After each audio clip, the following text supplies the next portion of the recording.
Right, greetings to all and sundry. This is Chancellor North Wales. Time for another Chancellor's View.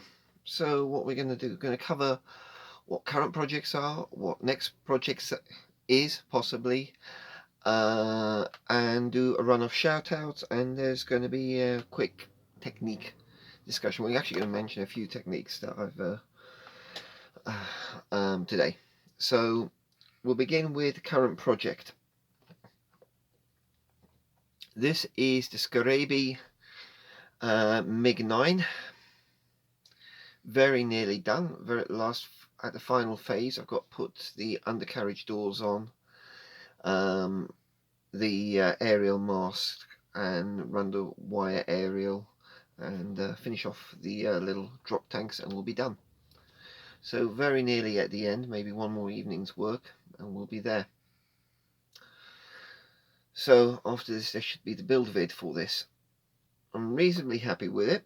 Now, techniques, I gotta be honest, firstly, this kit is truly horrendous. Really, in terms of fit and everything else, it was worse than I expected. And it's a kind of kit where I then reach for an A model kit as a come down after building one of these. Also, I'm not a rivet counter, guys, but when a kit even fails to get the slight rearward sweep of the wings wrong, you just think, oh, come on, guys. But at 3 foot distance, it looks like a MiG-9. I'm probably going to have to build another one, though, because it's just going to piss me off otherwise. So, nearly there. Few interesting techniques that I've tried out with this. One was, well, I used milliput much more on this than I have done on other aircrafts as a filler, because milliput is actually something quite easy to get hold of, and if modelling fillers become harder to get hold of because of lockdown and such like, I thought I must start mastering the techniques of using that. So I used quite a lot of milliput on this. Also recently tried out using wire wool filter.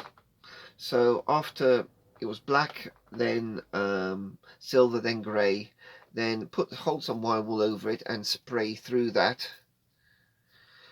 Spray silver through that just to get some weathering tone down.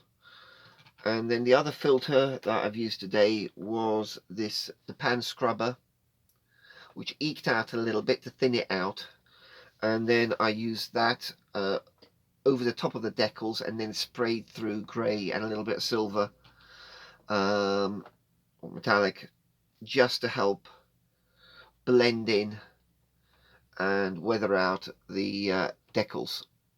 I see that seems to work moderately well.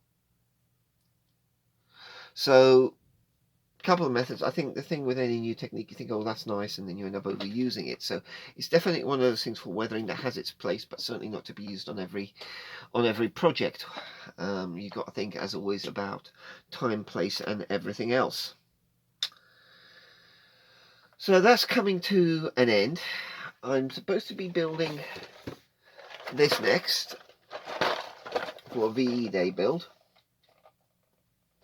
And yes, that's going to be very, very soon. I don't know if when I finish that, I might find myself tempted just to bang out a helicopter or something as a little bit of a recovery from that one.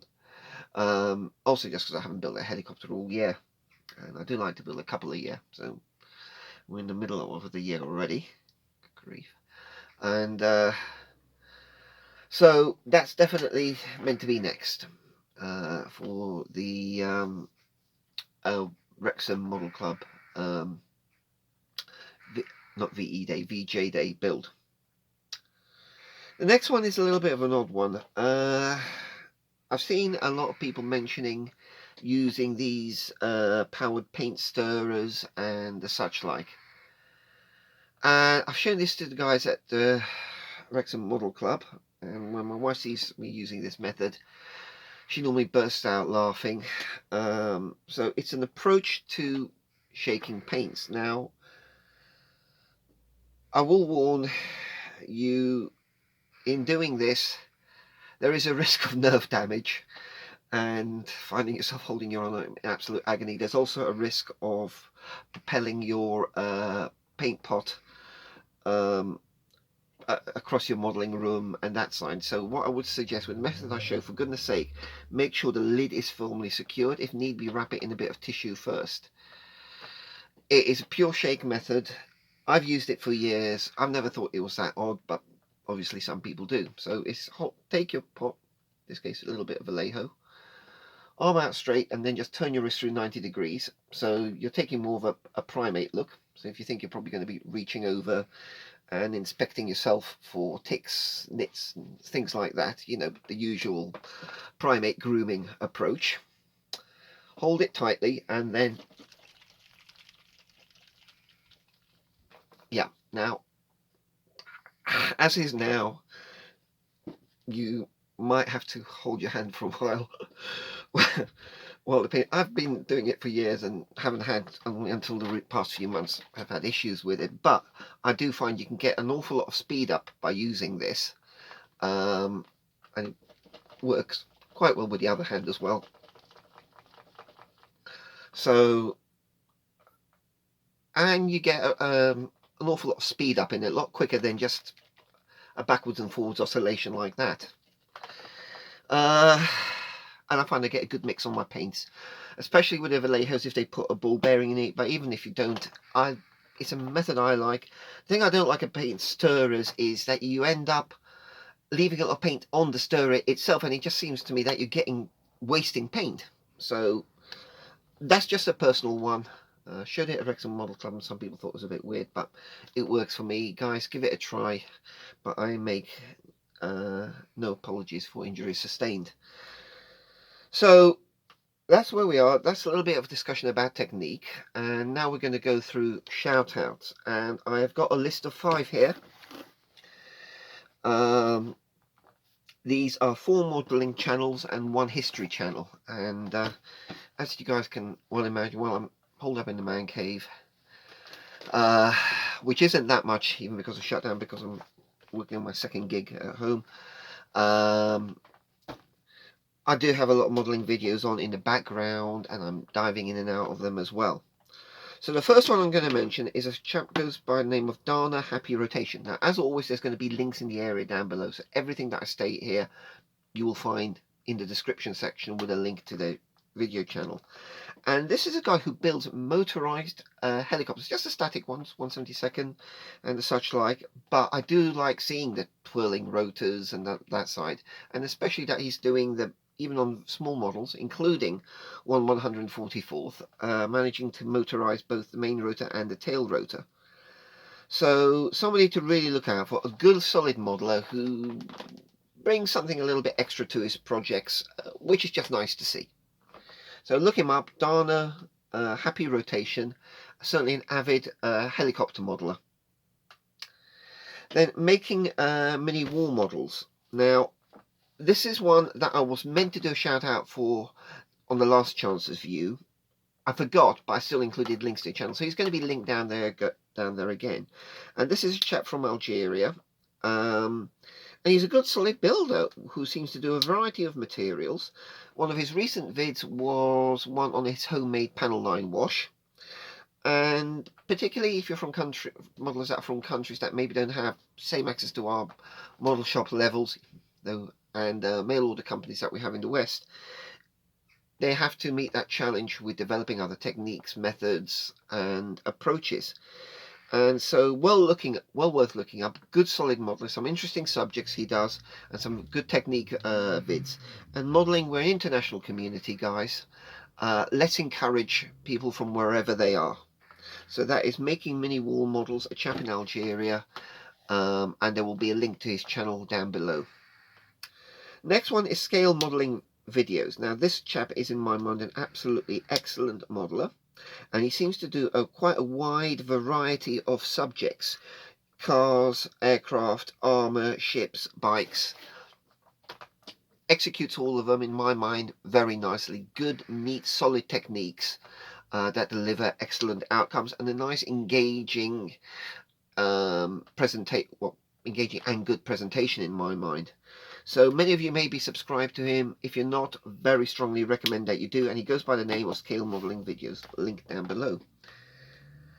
The next one is a history channel. Now, as I said, I listen a lot to YouTube in the background when I'm at the bench here,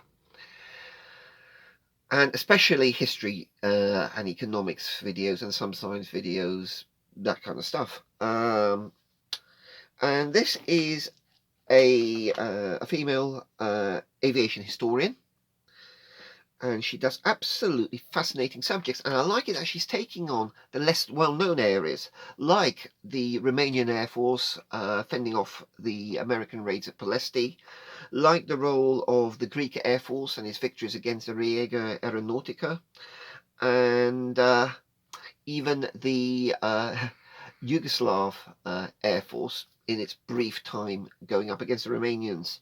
So mostly World War II subjects, but a few others, including some wider range. But it seems to be she's tackling on some of the less well mentioned. So you're not going to get another history of the BF 109 or another F4U video, but you're going to see some more forgotten about subjects from World War II. And I think she's got very nice and engaging presentation style. Well, very well worth listening to, and you guys might get some inspiration for maybe do a Bulgarian BF 109 or a is it a Romanian AI 6062, something like that, or even some of the ferry aircraft. Good mix of subjects, but the less well-trodden ground in terms of the historical matters that she covers. And this is called Warbird Mistress, and again there will be a link down below. She doesn't appear to have many subscribers, which really surprises me because I'm really impressed by the quality of what she puts out. And the next one is S3 Model Works, Scotty Scale Model Studio. Just a nice, engaging guy. Somebody that you can listen to. He talks about his projects. He talks about what he's doing. And a good, solid modeler as well. American chap. He seems to do an interesting mix of subjects. Doesn't have many subscribers. Check him out, guys. You'll like his work. I had a bit of a chat with him on Messenger. Just another good, solid, engaging modeler. And I think let's encourage our brothers out there. Wherever they are. So S3 Model Works, link down below, and an interesting mix of subjects he's doing as well. So that really covers the main area I wanted to go over. There's going to be the build vid coming up for the MiG-9 next. Then yeah, I should be building the Japanese torpedo bomber, and if I build anything else, that got to be built immediately afterwards. Even though I'm furloughed, not spending much time, I said, because I'm working on other things, so I'm trying to keep my basic day structure as close to a work pattern as humanly possible. So modelling is still a break. Just I'm not moving very far for the break. Is that Moggy trying to come in? Exit. And yes, we have one of our visitors. Hi, hello, Miggles. Ooh, come on. This is one of my helpers. This is Miggs the cat, who often finds her way onto the modelling bench. Adds to her cat fur paw prints in various places from time to time.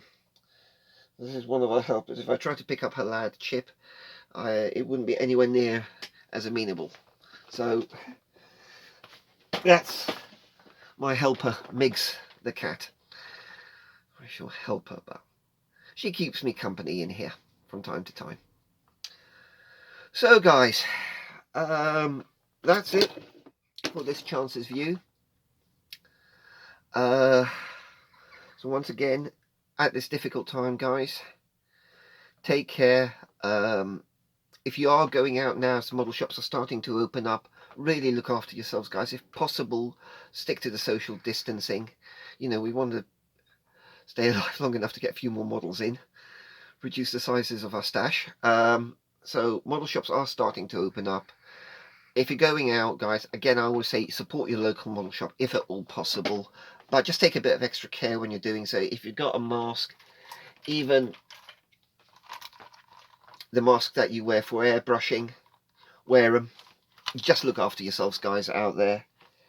So once again, God bless, take care. This is Chancellor North Wales signing out.